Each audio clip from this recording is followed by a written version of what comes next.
going, everybody? It's me, Demetrius Villa from the High Speed Rail America Club, coming to you here from Aventura Mall, here in, well, Aventura, Florida, just north of Miami. So I haven't done any of these videos in a while, the little news videos, so I might as well do it here instead of pretending to be a recluse back at the house.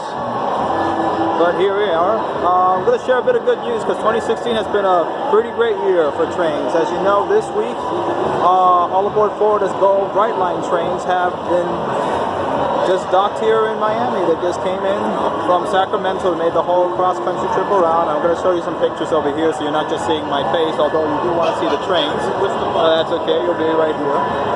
So I'm going to also put the links to the articles below so you can get them. There's 3 articles in total that I'm going to share.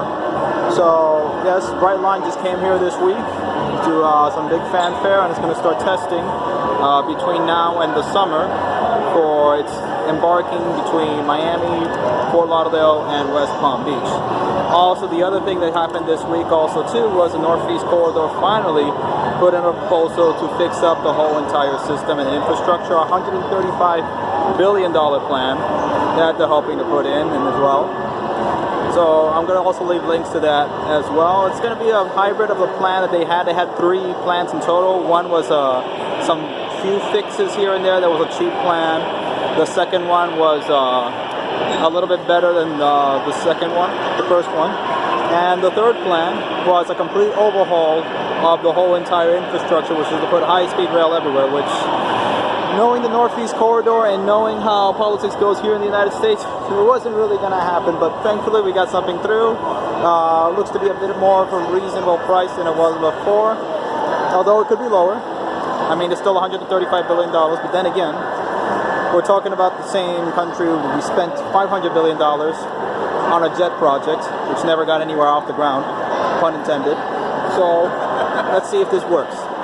And the next thing also this week is that New York is starting to finally move on its Q and T trains over in Manhattan.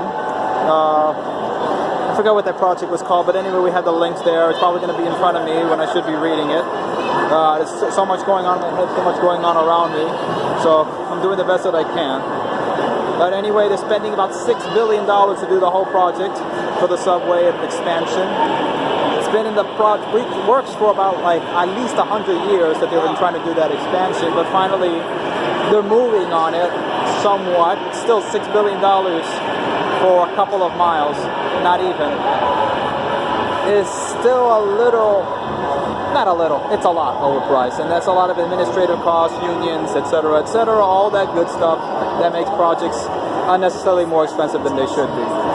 So leave your questions and comments below. I'll be trying to answer them also too as well, now that school is pretty much over for me. I'm graduated then and done, I'm out.